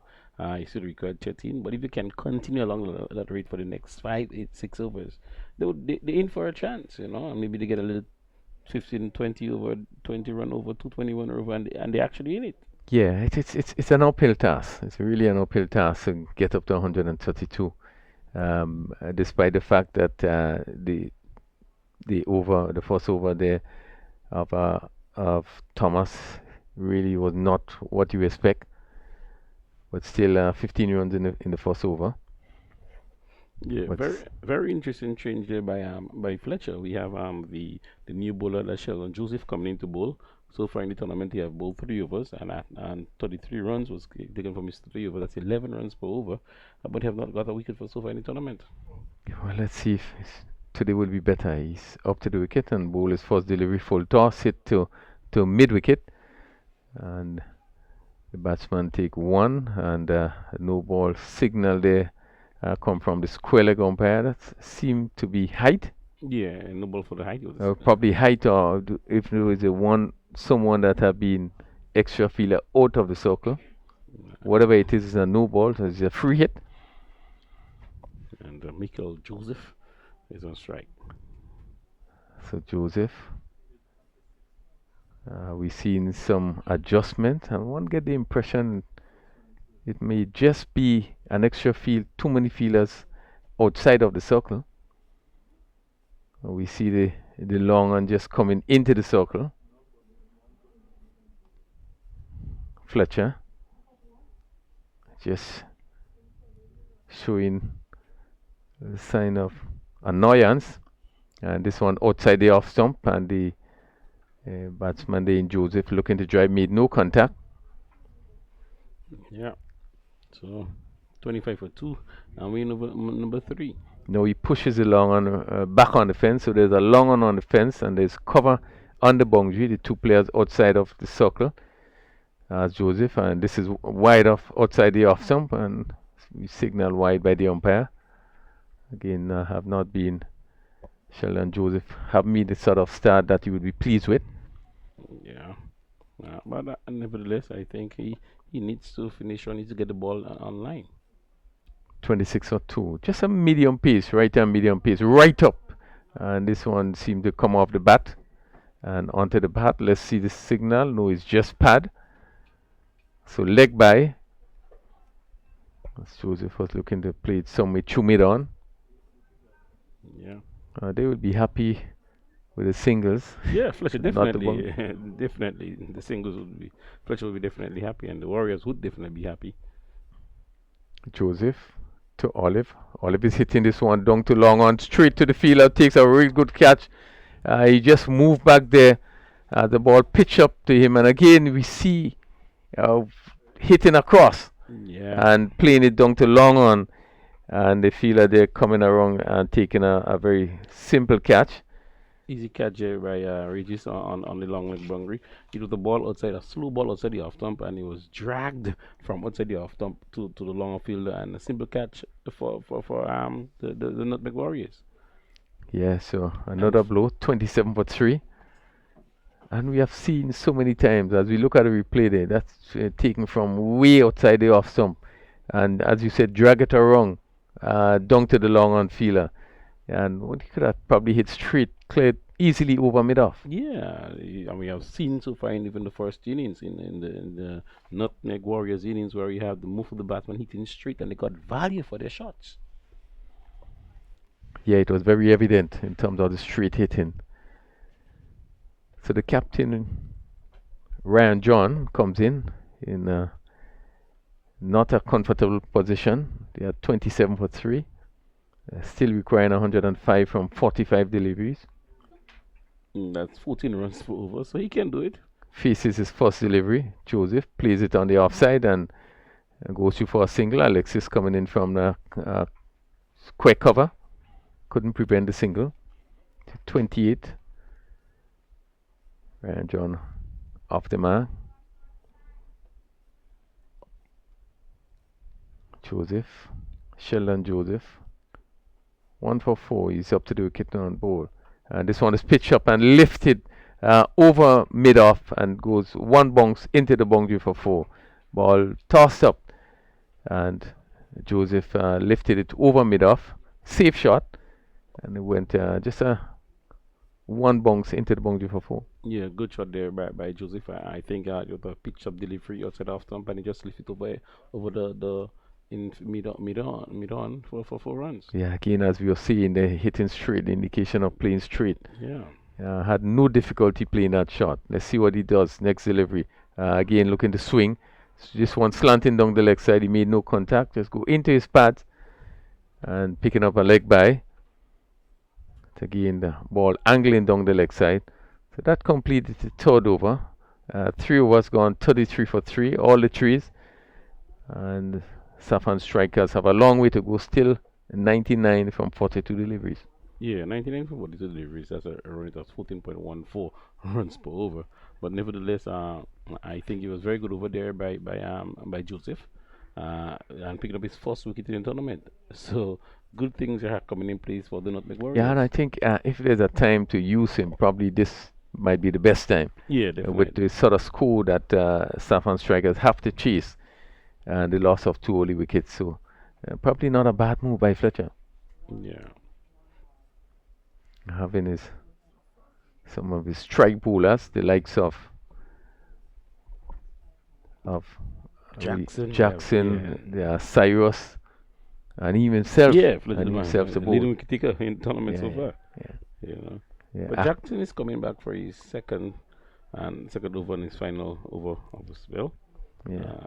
I think he bowled a wonderful over first up, just going for 8 runs, and he would love to actually get another wicket in his bag. Well, let's hope we see him running a lot better coming from the southern end. He only went for 8 in his first over, so really it wasn't bad. Yeah. Just seemed to struggle a bit with the run up. Now he's coming from the opposite end. And Michael Joseph is preparing to face Jackson as he's up to the wicket to bowl to Joseph. And Joseph clipped this off his toes, go down to backward square. They're looking for 2, and they're going to come back for 2 as the fielder there did collect the ball, was slipped in the process. Yeah, he lost his foot in there, and I think this allowed the batsman to come and complete a second run. Yeah, so the batsman was able to pick up 2 easy runs. But nevertheless, 2 runs per over, 2 runs for the ball. That's what the Saffron strikers need. They need a huge 6 now. Yeah. So Jackson and this one again is pulled to mid wicket. Good stop by the fielder in mid wicket, who really had a throw at the wicket. Yeah. Oh, it's a no ball. It seems to be another no ball again by Jackson. We spoke earlier on about his running to the crease. It seems that he's missing his run up, and the Cardinals seen off a no ball. So a free hit for the experienced Ryan John. Yeah, he continued to have difficulty in his run up, and I think it's just a lack of concentration. I do believe that he knows what to do, but just concentration. Yeah, I mean, so far, he's a very talented bowler, we must say, but just a little coaching here and there to exactly know what you have to do, and you can see a great impact by Hassan Jackson. Well, the long hand has gone. Long on goes right back. Deep mid wicket or wide long on. And for this delivery, he's taken on the pad right up. Again, good delivery. There's not much that John could have done there. Yeah, good delivery, angling to the leg side and onto the pad for a leg by. As we get ready, as we see, there's 40 runs for 3 and we over number 4. Yes, Jackson again just retaking his run. So far, just gone for 14 and 1.2 overs. So really, that haven't been bad. No, I think in T10 has a run rate or strike rate of 7 runs per over is actually good. He's up to the wicket. Let's see for this delivery, and good length delivery. Ball leaving the right-handed. That's Joseph. Yeah. Who looking for the drive. As we can see again, another good delivery there. We want to see more deliveries like this from Hassan Jackson. Yeah, I think that when he get that run of right, you probably would see more consistent in terms of the line. And it's like he's up to the wicket now, and ball to Joseph again. This one is through the legs here. The keeper just really had to move really far to his left. At a by signal. That means he went somewhere between the between the batsman and the stumps. Yeah. And the keeper moving to his lefty. The keeper in this game, healing. Yeah. Joseph. Andrew. Yeah, Andrew, the keeper. Yeah, Andrew. So one by. Jackson into Ryan John. And John looking, the swing goes high up in the air, but really safely over the keeper head, goes all the way over the boundary for 6. Yeah, it was a short delivery, and John looking to pull that for 6, got a top edge and went. How many times we have seen it? Top edge from a fast bowler goes over the keeper for 6 runs. Yeah, certainly the pace would have taken it right back. 6, number 212 in the tournament. And Jackson do tend to work up quite a bit of pace. John was beaten there, beaten with the pace of that delivery. Jackson to John, and John hit this lovely over down to mid wicket, and really a bit of misjudgment by the fielder, feeling on the mid wicket fence. It goes for 4, but really should have been taken by the fielder, who now indicates that the sun was in his eyes. Yeah, from since it started off, he cannot place the ball somewhere in the sun, as you can see the replay there. And afterward, he went nowhere to it, and just one bounce into the boundary for 4. Yeah, looks like Regis. Yeah. On that mid-wicket boundary. Those things happen. Sometimes you lost the ball in the sun. This white ball and the sun is directly in your eye. Those things happen in cricket. So we have come to the end of the power play. 4 overs gone, 49 for 3. Still 83 runs needed in 36 deliveries. And Jackson finishing his 2 overs, going for 22. So really would have get some 14 runs in the over. Yeah, 14 runs there. I'm thinking at the end of the power play, 49 at the end of 4 overs is not bad. That's a run rate of 12.25. It's not bad. It's not bad. It's still going. If you continue along the line, maybe when it comes to the last 2 overs, they need another 20, 24 runs in the last 2 overs. Yeah, you're sure right. They really have to maintain that as they go forward.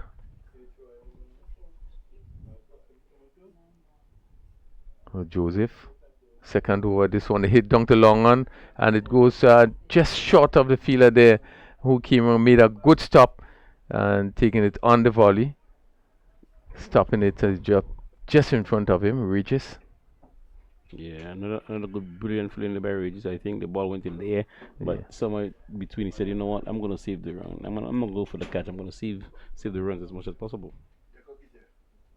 And this one, the batsman Joseph, they looking to swing again. Just had to come straight there, looking to hit somewhere down to long on, made no contact. I think he rehearsed the correct shot to be played, But if he continue along the line, he will definitely score runs. 51 for 3. Joseph This one is hit down to cover, and it's going to go into the boundary for 4. Just drop one bounce, and just to the left of that extra cover. But he picked the gap well, and the ball swinging away from him. He was able to get it down to that long off position, wide long off position for 4. Yeah, good shot there by Joseph. I think the previous delivery was the same ball. He went to try to go across it. I know he said to go straight, and you can see he can get value for going straight again. So 55 at 3. Are we going to see a big inning from Joseph? This one again, he's looking for the big swing, goes down to backward square and goes into the boundary for another 4. Again, this is not the direction he was aiming, but the result I think we'll be happy with. So that's 4 more to Joseph. Yeah, thick inside edge and going down the leg side there, and between the fine leg and square leg fielder, and a reach to the boundary for 4 runs. So 10 runs in 4 deliveries. This is the sort of innings you want to see. I mean, it's getting close. It's not going far away from them. They are maintaining the run rate. He's for this delivery again, pitch right up, hit down to long off. This time just a single.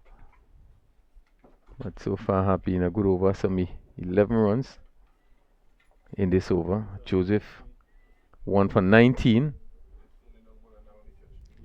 in the second over. Captain Round John comes in to strike as he faces Sheldon Joseph. He's coming down the wicket. Wide would be signaled there as his ball went down the leg side. Again, Joseph seen him coming, just seemed to slide it, looking to slide it into the pad, but just strained a bit too much, and it went down the leg side.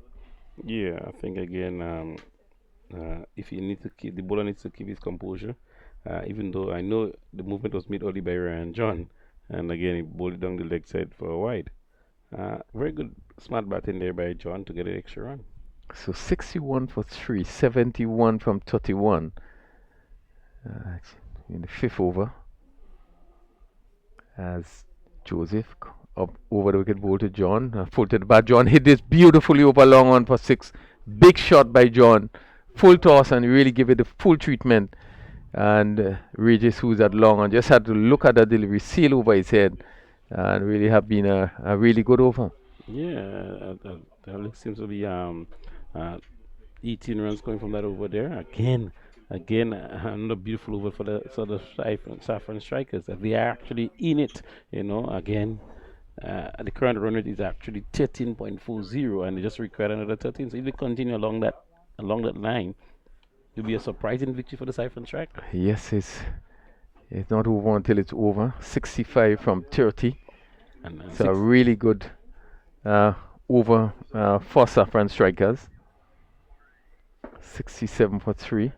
And in 65 of 30 deliveries, I think the batting side would go after it. And they're looking for 2 big overs, huge overs, and they're back into it. Yeah, I think they have no choice but to go after it. We know what Ryan John can do. We have seen what Joseph would have done in some previous games. And he can hit the ball long. And strikers will be hoping that this pair is really going to bring them closer to that total. 65 needed in 30 deliveries. As Murray take up the attack from the southern end. And he'll be bowling to Michael Joseph on 19. 14 deliveries so far. As Murray's up to the ball to Joseph. Full toss down leg side, goes for 4 wides. Bad delivery. And Joseph, they're looking to hit it somewhere on the leg side, made no contact, and the keeper standing up was not able to stop it going, went down to the boundary for 4. Yeah, poor delivery by Murray. It was a full drill, swinging way outside the legs, and had the keeper no chance, and went for 5 wides. 72 for 3. Again. Still 5 overs to go. 64 from 30. But they're actually ahead of the run rate. They're actually ahead of the run rate. Yeah. The current run is 14.4, and the required run is actually 12. So we're in for a good treat here. 60 from 30. Murray. Joseph hitting down to mid wicket, and this one would go again down to the boundary for 4. Another full toss, and really hitting in the gap Mid-wicket fielder have no chance, and that ball goes down to the boundary for another 4. Yeah, again another full delivery, and Joseph a very good hit of the ball when came down low and hit over extra mid-wicket for 4 runs. So he's getting closer. 76 for 3, 56 from 29 deliveries. That's Murray. Once again to Joseph. Joseph is swinging high and hard. Big shot that goes over long on for 6. A huge shot. Went really high up. Although didn't travel that far, but really another big 6. No, earlier on we spoke about a huge over. We have so far in 3 deliveries, about 2 legal deliveries. We have 15 runs already. Can this be the changing over? Well, 82 for 3, and really, Joseph, 29, 16 deliveries, 4 fours, 1 6. Murray, he's up to the wicket ball to Joseph. Joseph is hitting that down to long off, and again another 6, and went to a over pitch delivery, and really climbed into this one and hit it just over long off. And again another 6. What a big over here for Saffron strikers. And I think he would continue going. He would continue definitely going. We were asking for a big over, and this could be the turning point. It's coming very close. So it's 88 for 3, 44 from 27 deliveries. Could you imagine that? Certainly match on. Still four overs after this one. Yeah, and the run rate have dropped under 10. And now they are actually at a run of 16 runs per over. Very good batting there by the strikers. Yeah, really very strong reply.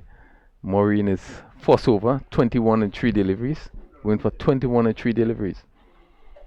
Let's see what happens as Michael Joseph faces Murray. And this he bowled him. Oh, really bowled him. A big wicket there. And again, ball pitched up. And again, he's looking to swing. Again, not looking to go straight, but looking to swing. Missed it and was bowled. Yeah, again, he need to go straight. He was there for the hitting again. He's there for the hitting, but seems to miss the full delivery. And you know when you miss full delivery, what happens? Yeah, the stuff go flying. Certainly. So at 88 for 4, still endeavoring to get to 132 for victory. After a few more words from you, then Roy Stevenson, I'm going to take over from my side. Yes, again, we in for an interesting game. After we're in over number 6 and 88 for 4, and Saffron strikers need another 44 runs from 26 deliveries. Stevenson, we welcome Stevenson warm here with us, and Stevenson, we're in for an exciting game here. Yeah, we got a match on hand. The current run rate being 15.53, 88 for 4. Well, the other thing is that Ryan John is still there on 17 of 5 balls, so he's hit 2 6s and 1 4. Kendall George is now come in, and Murray, who's been very expensive but picked up a very important wicket of Michael Joseph. So here is Murray moving in now to bowl to Kendall George. He's there now on bowls, and George is lifting that. Oh, that's a huge hit. That's a ginormous hit. It's gone over the mid-wicket area. What a wonderful shot that was. First delivery he faced, and he lifted it high and handsome over the mid-wicket area.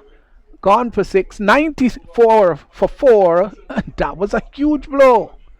Gosh, that went sailing over the boundary line. Beautiful shot.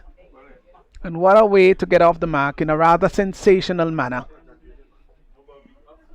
Well, that's not a good sign for the fielding team, because that's his first delivery. And with Ryan John on the other end, that was a massive hit. They need 38 of 25. Murray once more in now and bowls to George. George gets away with delivery down the leg side. They will scamper for a single. Wide will be confirmed by the umpire. Not good bowling at all there by Murray. Rather expensive. And don't be surprised if he probably could go for as many as 30 runs in this over. He's none for 29 of 5. No, that's not 5 overs. That's 5 deliveries. Ooh. Goes back once more, will begin to move in once more in sunshine, dances his way in now, and bowls to John. John is getting one that he hits over the mid-wicket area, one bounce into the boundary, and that's 4. Pitched up right up on the legs, and he came forward and drove it sweetly. hit the middle of the bat. The 100 has now been posted.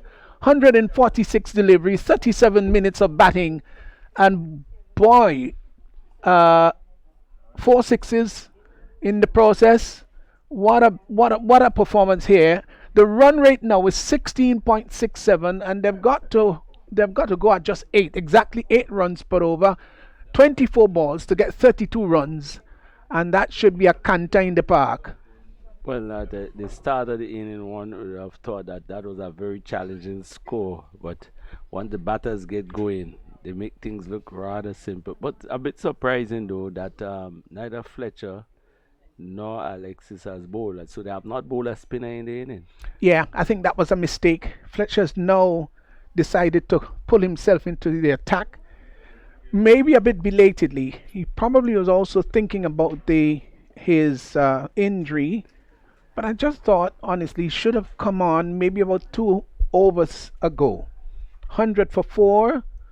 So they need 32 of 24. Delivery that is turned out on the onside. They go for a single. They will, in fact, come back for the second run, too. That's poor cricket. Really is poor. They get 2 for what should have been a single. The keeper scampering off the after the ball. And in the end, 2 runs resulting. George has now gone on to 8. The total has moved to 102 for 4. But surprisingly, Pastor, that Fletcher has been the sort of wicket taker when things seems to be going out of hand, and strange he didn't come on to bowl. Yeah, that's a bit surprising to me. I guess surprising to everybody except maybe Fletcher, who goes in now to bowl to George. George is he hit on the head? Well, he seemed to be okay. It would be a no ball signal for height that must have slipped out Fletcher's hand. Yeah, so it's a no ball for height. I think he has just apologized to the batsman. It's not very often, Ali, that you see a spinner getting the ball so high. I know it was inadvertent. It was quite accidental. But there have been quite a few times when the helmets of players were hit. One of the batsmen was hit while going back for the second run, turning his back on the play. And this time we had George being struck on the head by a spinner. Well, another thing about it, in recent time, you find that the spinners are a little quicker, but a spinner in our time bowling one of that, the ball would have disappeared because it would have been a nice full high ball. But of course now we have a lot of pace from the spinners, and he actually came down the wicket too, and I think the advance, he shortened the distance between here and the bowler, and so was struck. But it don't look as if he's seriously injured, so that's a good thing, except probably the helmet and modern thing maybe got a dent, so has to be changed. Yeah, I think physio Mario Christopher has maybe just slipped out to see whether everything is all right. They've brought in another helmet. I guess it's a replacement helmet, that, and I would suspect a drink of water would come out also in the process. But no, they didn't come with an extra helmet, did they? Yeah, did he? Yeah, he changed the helmet. Okay, but yes, that's right. They've just had a bit of refreshment. So all is well that ends well, the old proverbial saying, as George will settle back, just regrouping. Let's see if he have any effect on him, because he has played a mighty shot to the first delivery. Yeah, so it's going to be Fletcher. 29 from 23 needed. Moves in to bowl to George. George is hitting that out to the extra cover, and the return comes in. The batsman just managed to get there, but the single taken. Fletcher again will bowl to Olive this time. Sorry, Ran. John, he's there and bowls, and John drives the ball down to long on. Will get a comfortable single as the fielder there, Regis, comes off the boundary, sends the return back to Fletcher. 1 run resulting. George now comes back into strike. Fletcher to George. Hits that over the long on area. That's a rank long hop. That's gone for 6. Short ball pulled down too short onto the back foot when George lifted it over the long on area, and that went very straight indeed. All the ones on the board now, 1-1-1 for 4. George has gone to 15, and the equation now 21 of 20. But it was a good hit because the ball was a bit wide. Fletcher bowls, tucked down to backward square. This is going to go all the way to, that's 4 more. Bad delivery, badly lined, badly pitched. And onto the back foot went George, swung it around rather neatly. And the fielder there at backward square, inside the circle, fine leg rather, had to run across to his left about 15 yards and then turn and chase. And he went in a failing attempt, couldn't do more than just to go over the boundary line, retrieve the ball, and come back on the field of play. 4 runs, 115 for 4. George has gone very quickly to 19. Fletcher once more in now and bowls. He's off the back foot and he's pulling that down to the mid wicket area. Also gone for 6 more. Well, that was a lovely shot, you know, because it wasn't necessarily that short, but maybe it was short enough, and with the aggressive frame of mind that George found himself in, he rocked onto the back foot and in a superb manner lifted it over the deep backward square boundary, and he really earned 6 runs. Was well done too. He has galloped onto 25. John will be taking strike. He's on 22. It's 121 for 4, 121 for 4, and that was a very expensive over there on the part of Fletcher. Some 21 runs coming off it, and after 7 overs, it's 121 for 4. Gee whiz! Now that's heavy scoring. They're scoring at 17.29, and so 11 remaining of 18 deliveries. There's no way they wouldn't get home. Well, the way things going, this could be the last over, because they have been really hitting the ball. Here's Darryl Cyrus, a delivery that is down the leg side, not kept by the keeper. They will run for a single. Let's see what the umpire is going to signal. Well, he didn't make any signal, so he must have gotten some little attachment of the bat on that. 122 for 4. George comes in to strike. Here is a delivery that he's looking to swing out on the leg side. Doesn't make contact is George, who has played a good role here, good hand here. Keeper running from behind the stumps, picks up, sends it back to Darryl Cyrus, who spins the ball from hand to hand. He's going to make a change, just sending somebody a little bit finer at extra cover. Delivery outside the off stump, looking to cut. Does in fact cut. They should get 2 here. They've gone for 1. Will come back for the second. The return comes into the non-strikers end. They get 2, rather comfortably 2. Well, the umpire has just signaled 1 shot.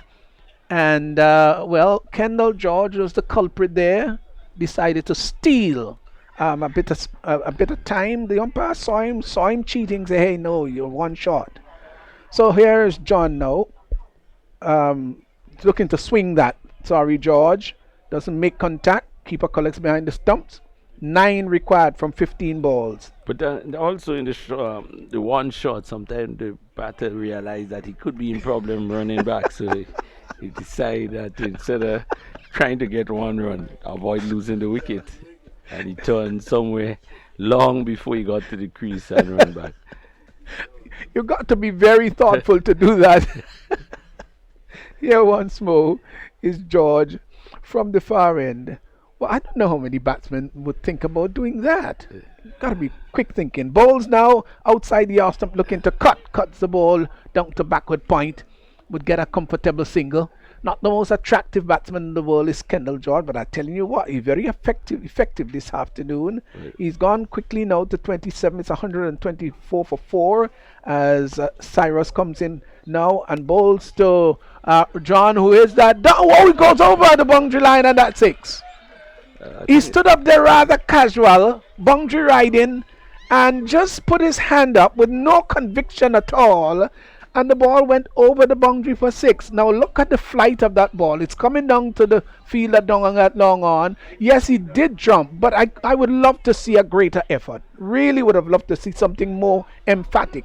Thomas right down there on the long on boundary, and the ball went to the boundary for 6. So 8 overs gone. It's 130 for 4, 130 for 4, and so you need only 2 runs. They need 2 runs from 12 balls, and that's going to be a walk in the park, no doubt about it. Yeah, but I think he also missed average the speed of the ball because he being on the boundary, he hand barely got up to take the catch. So, he must have missed average the speed of the ball. Oh, yeah, I figure that it's time for this game to finish. Sorry? Or you figure that it's time. Oh, he thought it was time for it to to finish. yeah, yeah. But the field side had 3 spinners and they came on to bowl after the 6th over, and that's quite surprising because Cyrus and still have Akim didn't bowl and Fletcher only bowled 1 over. Yeah, well, Josh Thomas is called to bowl the last over. Whether there's some irony in that, you may never know. But he was right down on the boundary and didn't make the greatest of effort there at all. I thought that he could have been a little bit more spirited. Now, he's a tall man and could have gone up a little bit more, timed his jump a little better. But, it's always easier when you're in the commentary booth to say what a player should have done. When you're on the field of play, it's a different ball game altogether. So here's going to be Josh Thomas, and he's going to move in now to bowl to George, who's 27. He's there now, and bowls to George. George is opening the face of the bat, glides that. Good, brilliant stop there at a squarish cover. Well, that, if it had passed, would have gone maybe close to the boundary. I don't think it would have gone for 4, but they probably would have gotten 2, but restricted it to 1. The score is now leveled at 131. So will this be the last delivery in today's game? Let's wait and see. Josh Thomas turns from the top of his mark. Ryan John, maybe quite rightly as the captain, would have the opportunity to put the nail in the coffin. He's there now. Thomas and bowls to John. John is looking to help. Is on its way. Wide signal by the umpire. The keeper goes around down the leg side, takes the catch, not a catch of a dismissal, I mean. So that's the end of this match. The target has been reached, 132 rather, for 4. That delivery, anticlimactic, spilled down the leg side, wide signal, and so the extras, which turned out to be a healthy 22, help, of course, Saffron strikers to win this match. 132 for 4, 132 for 4. Kendall George, a blistering 28 not out. Ryan John, 29. It was a skipper's knock, and I think it's a well-deserved victory on the part of the Saffron strikers. Well, when you get to this hour at the game, obviously the wicket has, I mean, if there were anything in it, it has all gone, and the batting side really showed that the very clean hitting, the timing was perfect. They really launched a serious attack on it. I mean, George, of course, he is a Calypsonian, and he really played a Calypsonian in I was a Calypso in it. Was it a soca in it? Soca. I was a soca in it. Oh, lovely, Ali, lovely. Well, that was a lot of wit there. So they got there at 8.1 overs, 132 for 4, 132 for 4, Saffron strikers, and they've won this game. They've won the game by 6 wickets. Well, we will in fact just go through the scorecard as we see it. Lyndon Lawrence, early dismissal, went without scoring, caught Josh Thomas. Of the bowling of Jackson, he went without scoring, as I said. Nkosi Sintile caught McDonald, bowled Thomas 16. Mikel Joseph was bowled by Murray for 35, 18 balls, spent 33 minutes at the crease, 4 fours and 2 sixes in the process. Ryan John, a skipper's not out 29 of 9 balls and hit 2 fours and 3 sixes. John Olive was caught rages of the bowling of Joseph, he went for 2. And Kendall George, he played the innings of his life, not out 28 of only 12 balls, had 3 mammoth sixes and 1 4. Now let's look at the bowling department for the Nutmeg Warriors. They don't look very happy at all. It's a sorry sight. Jackson had 1 for 22 of 2. Josh Thomas 1 for 17 of 1.1 overs. Sheldon Joseph had 1 for 26 of 2. Murray picked up 1 for 33 of 1. Andre Fletcher was very expensive, none for 21 of 1 over. And Darryl Cyrus, he picked up no wicket for 9 of just a 1 over. So Saffron strikers, they won by 6 wickets, and indeed we must say, Ali de Bellot, what looked as a big total, it was chased down still with 5 balls to spare. And not only that, Lawrence, who has been one of the batters who have been scoring runs, went with the very first delivery. And, they thought that would have probably set them back a bit, but it never did. They just continue from there on, playing a lot of shots. And, I think that the feeling side will probably be wondering where they went wrong. You're right. So, Ginger General, let's give you the lineup for tomorrow, God's willing. It was a wonderful day today, and it was really pleasing that all the matches were played, and there was no alterations at all to any match. We had some rain today, but in the end, it didn't really disturb per se or alter the outcome of any particular game. So Ginger Generals will be coming up tomorrow morning, God's willing. At 9:30, they will be playing against Nutmeg Warriors. And a little later on, at midday, 2.5 hours later on, Cinnamon Pacers will come up against Saffron Strikers. And of course, Saffron Strikers would go in feeling a bit wounded there. And then we have later on in the afternoon, Bayleaf Blasters will be coming up against Clove Challengers.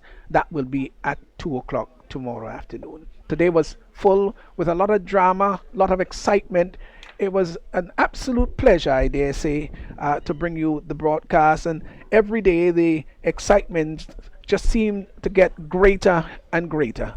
And tomorrow, God's willing, we've going past the halfway stage of this tournament.